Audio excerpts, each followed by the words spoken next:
నమస్తే. శ్రీ కృష్ణవేణి. నిజంగా ఈ పేరు చెప్తే అంతగా గుర్తుపట్టరనుకుంటా, కానీ తెలుగు ఇండస్ట్రీ పుట్టక ముందే పుట్టి తెలుగు ఇండస్ట్రీకి ఎవరైతే ఆణిముత్యాలు అనుకుంటున్నారో, ఎవరైతే దిగ్గజాలు అనుకుంటున్నారో వాళ్ళందరినీ పరిచయం చేసినటువంటి వ్యక్తి శ్రీ కృష్ణవేణి.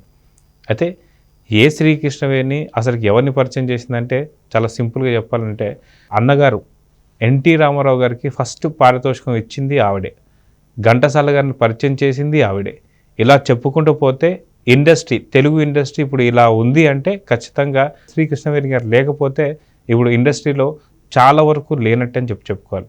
అయితే ఎవరు ఆవిడ, అసలుకి ఆవిడ గురించి ఏం మాట్లాడుతున్నాం, ఎందుకని మనం గుర్తుపెట్టుకోలేదు, ఆవిడకి ఎలాంటి అన్యాయం జరిగింది, ఇవన్నీ కూడా ఇప్పుడు చూద్దాం. సార్ నమస్తే. శ్రీ కృష్ణవేణి అనగానే మనకి వాస్తవంగా అయితే పెద్దగా గుర్తుపట్టుకునేటువంటి ఫోటో కాదు, పరిచయం ఉన్నటువంటి ఒక వ్యక్తి కూడా కాదు. కానీ ఆవిడ చాలా సినిమాల్లో కూడా ఒక హీరోయిన్గా నటించింది, నిర్మాతగా చాలా రకాలు జరిగింది అని చెప్పి ఆవిడ గురించి తెలుసుకుంటే ఇప్పుడు చాలా క్లియర్గా తెలుస్తుంది. అక్కడ నట సార్వభౌమ అన్న నందమూరి తారక రామారావు గారికే పారితోషికం ఇచ్చారు అంటే ఆవిడ యొక్క ఎంతటి లెజెండ్ అనేది మనకి ఇప్పుడు అర్థమవుతుంది. అలాంటి ఘంటసాల గారు కావచ్చు, మిగతా చాలామంది నటులు, ఎస్వి రంగారావు గారిని కావచ్చు, ఇంతమందికి ఒక కలమ్మ తల్లిలో ఆవిడ ఒక భాగం ఇస్తానికి ఇంత పెద్ద స్కోప్ ఇచ్చిందంటే ఆవిడ గురించి పూర్తిగా డీటెయిల్గా తెలుసుకోవాలని చెప్పేసి ఉంది. మీరేం చెప్తారు? ఆవిడ 1924 డిసెంబర్ 24లో పుట్టారు. అంటే ఇప్పుడు నిన్న జరిగింది ఆవిడ 100వ పుట్టినరోజు. 100వ పుట్టినరోజు అయినా కానీ జీవించి ఉన్న ఏకైక వ్యక్తి సినిమా రంగ వ్యక్తుల్లో నాకు తెలిసి అటు బాలీవుడ్లో కానీ అటు మరి హాలీవుడ్ సంగతి మనకు తెలియదు, కానీ ఎవరూ లేరు.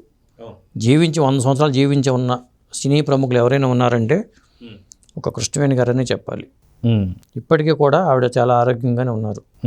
మరి ఆ ఆరోగ్య రహస్యం మనకేమిటి తెలియదు, కానీ ఆవిడ మనకి సినిమా ఇండస్ట్రీతో, మన దేశం సినిమాతో ఎన్టీ రామారావు గారిని తొలి అవకాశం ఇచ్చింది. కానిస్టేబుల్ పాత్ర నుంచి ఎస్ఐగా ఎదుగుతాడు ఆ పాత్ర. దాంట్లో ఎన్టీఆర్ తొలి డైలాగ్ ఉంటుంది, ఇంత ఎదిగాను ఆ డైలాగు. ఆ డైలాగ్ ద్వారానే ఆయన ఎంతో స్థాయికి ఎదిగాడు ఆయన. ఆ కృష్ణవేణి గారు అంటే మన ఆవిడే గుర్తు రావాలి. కానీ ఇంకొకటి ఏంటంటే ఆవిడ బహుముఖ ప్రజ్ఞ, నటీమణి, సింగరు, నిర్మాత. మీర్జాపురం జమీందార్ భార్య అయ్యి సినిమా రంగానికి వచ్చాక ఆవిడ 1936 సతు అనసూయ సినిమాతో సినిమా రంగంలో ఎంట్రీ ఇచ్చారు. ఇంకోటి ఏంటంటే మీర్జాపురం రాజావారి ఏంటంటే జస్టిస్ పార్టీ, అది కొంత బ్రిటిష్ వాళ్ళకి అనుకూలంగా ఉండేది. ఈవిడ ఏంటంటే రివర్స్లో ఉండేది, కొద్దిగా కాంగ్రెస్ పార్టీ భావాలు, కొద్దిగా మోడీ పెళ్ళాలంటే వినంత వాళ్ళకి భర్తని ఎదిరించి మన దేశం సినిమా తీసింది ఆవిడ. అది బ్రిటిష్ వాళ్ళకి వ్యతిరేకంగా తీసిన సినిమా. కమర్షియల్గా సినిమా ఆడలేదు, కానీ ఆవిడ మొత్తానికి ఆవిడ భావాలని చెప్పాలనే ఉద్దేశంతో మొదటి నుంచి కూడా దేవదాస్ సినిమా ఇట్లా చేద్దామని, కానీ ఇట్లాంటి విప్లవాత్మకమైన శరత్ నవలు సినిమాలు చేయడానికి నవలు తెప్పించుకోవడం, చదువుకోవడం. కీలుగురంలోనే అసలు ఎన్టీఆర్ రామారావుకి అవకాశం ఇచ్చేది. కీలుగురం నిర్మాత కూడా ఆవిడే. కీలుగురంలోనే ఎన్టీఆర్కి అవకాశం ఇవ్వాల్సింది, కీలుగురంలో ఎన్టీఆర్ రామారావు రాకపోవడంతో మళ్ళీ లక్ష్మీ నాగేశ్వరరావు గారికి దాంట్లో చోటు వచ్చింది. అయితే చాలామంది ఎస్వి రంగారావుని కావచ్చు, ఘంటసాల గారిని కావచ్చు, వీళ్ళందరినీ కూడా ఒక సినీ ఇండస్ట్రీకి పరిచయం చేయడం అంటే మామూలు మాటలు కాదు. ఇప్పుడు ఒకవేళ అన్నగారు నందమూరి తారక రామారావు గారు లేకపోయి ఉంటే ఇప్పుడు తెలుగు ఇండస్ట్రీ అనేది అసలుకి సగానికి పైగే ఉండేది కాదు. ఎందుకంటే ఇప్పుడు నందమూరి వంశమే చాలా వరకు ఇప్పుడు వెళ్తుందని చెప్పుకోవాలి. అటు ఇండస్ట్రీ కావచ్చు, అటు పక్కన ఇంకోటి రాజకీయం కావచ్చు. ఒకవేళ రామారావు గారు లేకపోతే పరిస్థితి ఏంటంటారు? అంటే లేకపోవడం అంటే పల్లెరు పిల్ల సినిమా, బిఎస్ ప్రసాద్ గారు వాళ్ళ డైరెక్టరు, ఆ సినిమాలో అవకాశం ఇస్తామని చెప్పారు. అయితే పల్లెటూరు పిల్ల కన్నా దాని కూడా ఫైనాన్స్ అంతా ఈవిడే. మళ్ళీ పల్లెటూరు పిల్లగా చెప్పిన ఫైనాన్స్ వెనకాల తెర వెనుక నడిపించినంతా కథానాయిక అంతా ఈవిడే. ఆ సినిమాకి అంటే ఒకేసారి మనం కెమెరా ముందుకు రాకుండా హీరోగా ఒక సినిమా వేరే అవకాశం ఇద్దాం, మన దేశంలో కెమెరా ఫీర్ లేకుండా ఉంటుందనే ఉద్దేశంతో ఒక ప్రయోగం చేశారు వాళ్ళు. హీరోగానే పల్లెటూరు పిల్ల చేశాడు ఆయన. అలాగే నాగేశ్వరరావు గారు కూడా ఉన్నారు దాంట్లో. కాకపోతే మన దేశంలో ఏంటంటే ఒక పోలీస్ పాత్ర, ఒక ప్రత్యేకంగా వచ్చి కనిపించి వెళ్ళిపోయే పాత్ర, హీరో పాత్రగా మనం చెప్పలేము దాన్ని. ఇంకా నాగయ్య గారే దానికి మెయిన్ లీడు. నాగనాగి నారాయణరావు గారు ఆ పాత్రలు ఉంటాయి దాంట్లో, అన్నదమ్ములు అనుకుంటా బహుశా ఆ సినిమా అది. అందులో హీరోయిన్ కూడా ఈవిడే, కృష్ణవేణి గారే. అయితే ఆవిడికి పుట్టినరోజు 100వ పుట్టినరోజు అయినప్పుడు దీన్ని ఫిల్మ్ ఇండస్ట్రీ జరుపుకోవాల్సిన పుట్టినరోజుని ఎవరో ఆకృతి సంస్థ వాళ్ళు నిర్వహించడం అనేది కొద్దిగా ఇబ్బందికరంగా అనిపించింది. ఇది చాలా విమర్శలు కూడా వచ్చినాయి. అంటే ఆకృతి వాళ్ళు నేను సాయంత్రం చేశారు, నేను మార్నింగే ఫిల్మ్ క్రిటిక్స్ అసోసియేషన్ వాళ్ళు వెళ్ళి, జర్నలిస్టులు కొంతమంది వెళ్ళి ఆవిడ సత్కారం చేసి వచ్చారు. నేను సాయంత్రం మాత్రం సినిమా ఇండస్ట్రీ తరఫున దామోదర ప్రసాద్ గారు, మురళీమోహన్ గారు, జయశోద గారు, రోజరమణి గారు, అక్కినేని ఫ్యామిలీ నుంచి నాగసుశీల నిర్మాత నాగేశ్వర గారు అమ్మాయి నాగసుశీల, అలాగే సుప్రియ, వీళ్ళందరూ వచ్చారు. సారిపల్లి కొండలరావు గారు, వీళ్ళందరూ వచ్చి నేను సాయంత్రం మాత్రం కొద్ది కలకల్లాడింది. ప్రసాద్ ల్యాబ్లో ఈ కార్యక్రమం చేశారు.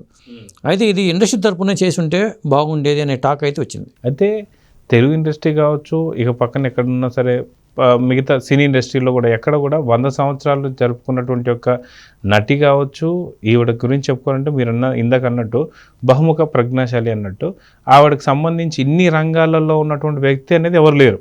సో ఎందుకని ఇప్పుడు అన్న ఎన్టీఆర్ గారి గురించి శత జయంతి ఉత్సవాలు ఎత్తైతే జరుగుతున్నాయో, అంటే ఆవిడకి ఆ రేంజ్ కాకపోయినా సరే ఇంకొంచెం ఏదైనా సరే ఒక ఆడిటోరియం సంబంధించో లేదంటే ఇంకేదైనా అలా పెడితే బాగుండేది అనిపిస్తుంది. మీరేమంటే ఫిల్మ్ ఛాంబర్లోనే అసలు పెట్టేయచ్చు కానీ పెట్టలేదు. అయితే ఇప్పుడు ఒక ఆలోచన చేస్తున్నారు.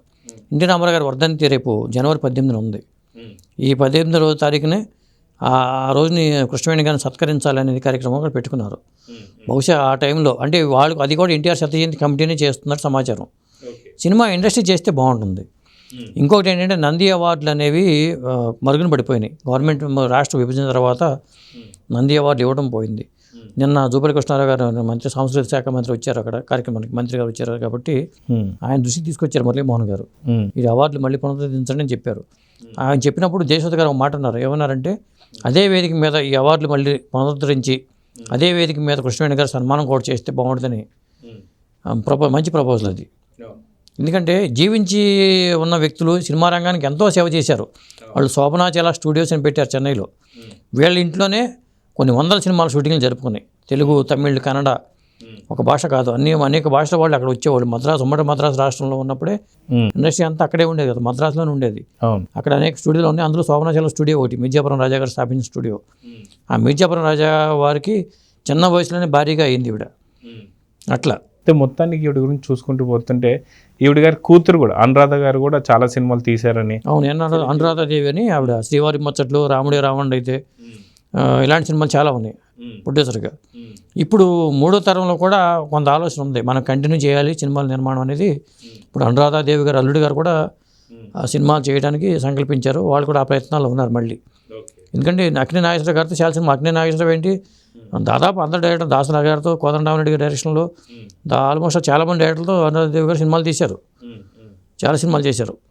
అట్లా మరి నిండు మనిషి సోమబాబుతో జ్యువెల్ రోలు నిండు మనిషి చేసింది అనురాధాదేవి గారే. అంటే తల్లి బాటలోని తనయ్య కూడా పయనించారని చెప్పుకోవచ్చు. అయితే ఇంతటి ఉన్నటువంటి ఒక స్థితిలో ఎందుకని తెలుగు ఇండస్ట్రీ సరిగ్గా గుర్తు ఇలా చేసుకోవాల్సి వచ్చింది అనుకుంటారు? అంటే బహుశా నేను అనుకోవటం ఏంటంటే వాళ్ళు మర్చిపోయి ఉండొచ్చు. ఆవిడ బతికే ఉన్నారు, ఆవిడకి 100వ పుట్టినరోజు పలానప్పుడు అని గుర్తు వచ్చి ఉండకపోవచ్చు. రఘుపతి వెంకయ్య అవార్డు కూడా పొందిన వ్యక్తి ఈవిడ. మన ప్రతిష్టాత్మక అవార్డు, మన రాష్ట్ర గవర్నమెంట్ ఇచ్చే అవార్డులో పొందిన వ్యక్తి. మరి ఇది ఇండస్ట్రీ తరపున జరిగి ఉంటే చాలా అద్భుతంగా ఉండేదని ప్రతి ఒక్కరు అన్నారు నిన్న జరిగిన కార్యక్రమంలో. ఇప్పటికీ ఆవిడ యాక్టివ్గా ఉన్నారు, చక్కగా మాట్లాడుతున్నారు, కంటి ఆపరేషన్ చేయించుకుని చక్కగా కరోనాను కూడా ఎదుర్కొన్నారు ఆవిడ. అంత క్లిష్ట పరిస్థితుల్లో కరోనా టైంలో కూడా కరోనాని ఎదుర్కొన్న చెప్పాలంటే అంటే దగ్గర 100 సంవత్సరాలు దగ్గర ఉన్న ఆవిడ కూడా కరోనాను ఎదుర్కొన్నారంటే. సాధారణంగా మనిషి పూర్ణాయుషు 120 సంవత్సరాలు అండి. మన జ్యోతిష లెక్కల ప్రకారం ఏంటంటే మహాదశలు అన్నీ అయిపోయేది 120 సంవత్సరాలు. మరి పూర్ణాయుష్ 120 అయినప్పుడు మనుషులందరూ బతకట్లేదు, 70 ఏళ్ళకే టప్పుగా పెట్టేస్తున్నారు. 70 నుంచి 70 నుంచి 90 ఏళ్ళ మధ్యలో పోయేవాళ్ళు ఎక్కువ. అయితే ఇప్పుడు ఉన్న వాళ్ళలో ఎక్కువ మంది షావుకా జానకి గారు ఉన్నారు, అక్కినేని నాగేశ్వర గారు 89 ఏళ్ళు బతికారు. కొంతమంది ఉన్నారు ఇంకా రాజేశ్వరి గారు, షావుకా జానకి గారు, ఇంకా కొంత వయసు ఉన్న వాళ్ళు ఉన్నారు. వాళ్ళు దగ్గరగా 80 దాటి 90 మధ్యలో ఉన్నవారు వీళ్ళు ఇట్లా ఉన్నారు. కానీ 100 సంవత్సరాల్లో ఉన్న వాళ్ళు ఎవరు లేరు. సో మొత్తానికి ప్రభుత్వం కావచ్చు, రాష్ట్ర ప్రభుత్వం కూడా ఖచ్చితంగా పూనుకోవాలి కాబట్టి ఇరు రాష్ట్రాలు కూడా రెండు కూడా. సో దాంతోపాటు ఇక్కడ సినీ ఇండస్ట్రీ మెయిన్గా, ఎందుకంటే ముఖ్యంగా సినీ ఇండస్ట్రీకి సంబంధించిన వ్యక్తి కాబట్టి కొంతమంది పెద్దలు పూనుకొని ఏదైనా కొత్తగా పురస్కారం పేరు పైన ఏదైనా ప్రారంభించే అవకాశం ఉందంటారు. చేస్తే బాగుంటుంది. ఎందుకంటే ఆవిడ ద్వారా పైకి వచ్చిన వాళ్ళు చాలామంది ఉన్నారండి. ఇప్పుడు ఆవిడ సినిమా నిర్మాతగా అయిన తర్వాత రాలింగ గారికి సినిమా ఛాన్సులు వచ్చినా కానీ, రమేష్ నాయుడు గారికి, సంగీత దర్శకుడు రమేష్ నాయుడు గారిని కూడా పరిచయం చేసింది ఆవిడే. చాలామంది పరిచయం అయ్యారు. గతంగా చెప్పాలంటే రేలింగ్ గారు ముందు తీసుకొచ్చారంటారు. కాస్టింగ్ డైరెక్టర్ ఉండేవాడు కాబట్టి రేలింగ్ గారు ఆవిడని తీసుకొచ్చారంటారు. ఇంకా సి పుల్లయ్య గారితో అన్యోన్యంగా సాన్నిహిత్యం ఉండేది కాబట్టి సి పుల్లయ్య గారికి కాస్టింగ్ డైరెక్టర్గా రేలింగ్ గారు ఉండేవాళ్ళు. అప్పుడు ఆయన సినిమాలకు కావాల్సిన నటుడిని తీసుకురావడం అంతా ఈయన బాధ్యత. ఈ నటుడు కాదు, ఆ తర్వాత నటుడు అయ్యాడు. రంగస్థలంలో కొంత అనుభవం ఉంది కాబట్టి వాళ్ళకి అలా ఈవిని తీసుకొచ్చి సత్యవేదనశీల మొదటి ఛాన్స్ 36 అంటే అప్పుడు 10 ఏళ్ళు వయసు ఆవిడకి. తన 10వ ఏటనే వచ్చింది. అంటే 100 సంవత్సరాలు ఆవిడ వయసులో 90 సంవత్సరాలు సినిమా రంగానికే అంకితం చేసిన వ్యక్తి ఎవరైనా ఉన్నారంటే అది కృష్ణవేణి గారు. అందువల్ల ఆవిడ పేరుతో మనం ఏమైనా చేయవచ్చు. కృష్ణవేణి స్మారక పురస్కారం అని ఇచ్చినా ఇవ్వచ్చు కూడా. అయితే దగ్గర చూసుకుంటే ఆవిడకి దగ్గర 100 సంవత్సరాలు అని చెప్పేసి అంటున్నారు. సో ఈ మధ్య కాలంలో ఆవిడ చాలా హెల్తీగా కూడా ఉంటున్నారని చెప్పేసి అంటున్నారు. సో రానున్న తొందరలోనే వజ్రోత్సవాలు ఏదైతే జరుగుతున్నాయో అంతకుముందు ఒకసారి చూసాం, అది మళ్ళీ 100 years అయిన తర్వాత కూడా ఖచ్చితంగా మళ్ళీ లెజెండరీ అవార్డు ఎవరికి ఇవ్వాలనేది మొత్తం అందరికీ తెలిసిన సంబంధించి ఆ యొక్క వ్యూ. సో ఇలాంటి సందర్భంలో కూడా ఆవిడ పేరు మీద ఏదైనా పురస్కారాలు అందించడం కానీ అలాంటి ఇస్తే బాగుండిద్ది అని చెప్పి. ఇప్పుడు 1931 భక్త ప్రహ్లాద్తో తెలుగు సినిమా పైన స్టార్ట్ అయింది. మనకి 1910లోనే జనరల్గా ఇండస్ట్రీ మనకి ఇండియన్ సినిమా స్టార్ట్ అయితే 1910లో స్టార్ట్ అయితే 1931లో భక్త ప్రహ్లాద్ సినిమాతో మన తెలుగు పరిశ్రమ స్టార్ట్ అయింది. అంటే 1931 నుంచి 2031కి 100 ఏళ్ళు అయిపోతాయి. 2031 నుంచి కనీసం మనకి ఇండస్ట్రీ ప్రముఖులను గుర్తుపెట్టుకోవాల్సిన అవసరం అయితే ఉంది. ఆ 31కి ఇప్పటి నుంచి ఏర్పాట్లు జరగాలి, ఇంకెంతో దూరం లేదు, 7 ఏళ్ళు. ఈ 30 ఏళ్ళు జరిగే సినిమా రంగానికి సంబంధించిన కూడా ఒక ఎజెండా రూపొందించుకుని దీనికి సంబంధించి మనం ఏం చేయాలి, ఈ 100 ఏళ్ల పండుగకి ఎలా చేయాలి అనేది 75 ఏళ్ల పండుగ చేసినప్పుడు 100 ఏళ్ల పండుగని ఎలా చేయాలి అనేది ఆలోచించుకుంటే చాలా అద్భుతంగా ఉంటుంది. అయితే ఆవిడ మీర్జాపూర్ జమీందార్ గారి భార్య అని చెప్పేసి అంటున్నారు. ఇప్పుడు ఆర్థిక పరిస్థితి ఎలా ఉంది, వాళ్ళకి సంబంధించి మీరు వెళ్ళి కలిసి వచ్చారు కాబట్టి సిచ్యువేషన్స్ అక్కడ ఎలా కనిపించాయి? అంటే ఆర్థికంగా వాళ్ళు మరీ లేని స్థితిలో అయితే ఏమీ లేరు. కాకపోతే రాజవైభవం అనేది ఒకప్పుడు ఉండేది. కొన్ని ఆస్తులు లిటిగేషన్లో పడిపోయినాయి నాకు తెలిసిన సమాచారం మేరకు. ఎందుకంటే రాజావారి భూముల్లో చాలా వరకు లిటిగేషన్ భూముల్లో ఉంటే ఎక్కువ వెళ్ళిపోతాయి. కొంత ఆస్తులు కోల్పోయిన మాట వాస్తవం.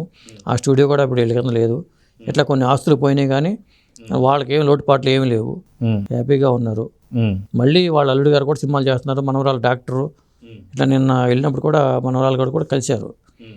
మరి అనురాధదేవి గారు మనం రమ్మన్నారు. వెళ్ళగానే సినిమా జర్నలిస్టులు వెళ్ళి కొంతమంది తెలిసి పుష్పగుచ్చం ఇచ్చి శాలువాలు కప్పి సత్కరించారు. అనురాధదేవి గారిని, వాళ్ళ అమ్మగారు కృష్ణవేణి గారిని సత్కరించి వచ్చాం. అయితే మొత్తానికి ఆవిడ చాలా అందగత్తె, చాలా సినిమాల్లో హీరోయిన్గా చేసిందని చెప్పేసి అంటున్నారు. తెలుగు, తమిళ, కన్నడ ఇలాంటి భాషలు. అప్పట్లోనే ఆవిడ ఒక సౌత్ పాన్ ఇండియన్ స్టార్ అని చెప్పేసి అనుకోవచ్చు అంటారా? ఖచ్చితంగా. ఎందుకంటే ఆవిడ అన్ని భాషల సినిమాల్లోనే ఇన్వాల్వ్ అయ్యేవాళ్ళు ఆవిడ. ఎందుకంటే వాళ్ళ ఇంట్లోనే ఇప్పుడు కన్నడ కంఠీరవ రాజ్ కుమార్ కానీ, దిగ్గజాల మన శివాజీ గణేష్ని కానీ, ఎంజీఆర్ కానీ, ఇతర పెద్ద పెద్ద ఆర్టిస్టులు అందరూ వాళ్ళు ఇళ్ళే వేదిక. ఈ పార్టీలు అంతా హడావుడి అట్లా ఉండేది. రాజాగారంటే మిర్జాపురం రాజావారంటే మరి అప్పుడు జమీందారులే కదా మొత్తం. ఆయనకి సినిమా కళారంగం మీద వ్యామోహంతో ఆయన సినిమా రంగానికి వచ్చి అక్కడ శోభనేశ్వర స్టూడియో కట్టి అవన్నీ చేశారు ఆయన. సినిమా రంగానికి ఆ కుటుంబం చేసిన సేవలు ఎనలేనివి చెప్పాలంటే. అట్లా ఆయన భారీగా ఉన్నారు కాబట్టి ఈవిడ కూడా నిర్మాణ బ్యానర్ పెట్టి సపరేట్ బ్యానర్ పెట్టుకుని జయ బ్యానర్ ఏదో జయ పిక్చర్స్ అనుకుంటా పెట్టుకుని చేశారు అట్లా. సో త్వరలోనే తెలుగు సినీ ఇండస్ట్రీ వీటన్నిటిని గుర్తించే అవకాశం ఉందంటారు? ఇండస్ట్రీ వాళ్ళ పెద్దలు గుర్తుపెట్టుకోవాలండి. వాళ్ళకి గుర్తు లేకపోవచ్చు కానీ పక్కన ఉన్న గుర్తు చేయాలి. ఇలా పలానా కార్యక్రమం ఉంది, కృష్ణవేణి గారి పుట్టినరోజు 24వ తారీఖు, 100వ పుట్టినరోజు కాబట్టి మనం ఇండస్ట్రీ తరఫు మనం చేద్దాం అని. ఇప్పుడు అట్లాగే ఎన్టీ రామారావు శత జయంతి ఉంది, 100వ శత జరుగుతున్నప్పుడు కూడా 100వ కార్యక్రమాన్ని ఇండస్ట్రీ చేయాలి. ప్రతి ఒక్కరూ ఎవరైతే 100 సంవత్సరాలు అవుతాయో, అప్పుడు అక్కినేని నాగేశ్వరరావు గారు రావచ్చు, అక్కినేని నాగేశ్వరరావు గారు కూడా జరుగుతుంది. ఇప్పుడు వాళ్ళు 100 సంవత్సరాలు సూర్యకాంత్ గారికి మనం జరిగింది. ఇది బయట వ్యక్తులు ఒక కళా సంస్థలో చేసే బదులు ఇండస్ట్రీ చేస్తే బాగుంటుంది, గుర్తింపు ఉంటుంది. ఇండస్ట్రీ పెద్ద ఛాంబర్ సత్కరించింది. ఇప్పుడు ఇండస్ట్రీ అంటే 24 క్రాఫ్ట్స్ కలిపి ఇవి చేసింది వేరు. అంతేకాని బయట కళా వేదికలు అవి చేసుకుని ఆ సంస్థలు సత్కరించడం అనేది వేరు. వాళ్ళు చేసుకోవచ్చు కానీ ఇండస్ట్రీ కూడా ఉండాలిగా. అవును, అది. సో చూద్దాం సార్, మొత్తానికి వారిని గుర్తించి త్వరలోనే ఒక మంచి పురస్కారాన్ని కానీ తన పేరు మీద స్థాపించాలని అయితే కోరుకుందాం. సో ఇదండి, మొత్తానికి సినీ ఇండస్ట్రీ ఇంతటి వైభవం కలిగినటువంటి వారిని మర్చిపోవడం కొంత ఇబ్బందికరమే. సో త్వరలోనే ఆవిడ పేరు మీద గుర్తించి ఆవిడ పేరు మీద ఒక మంచి పురస్కారాన్ని స్థాపించాలని చెప్పి కోరుకుందాం. Thank you.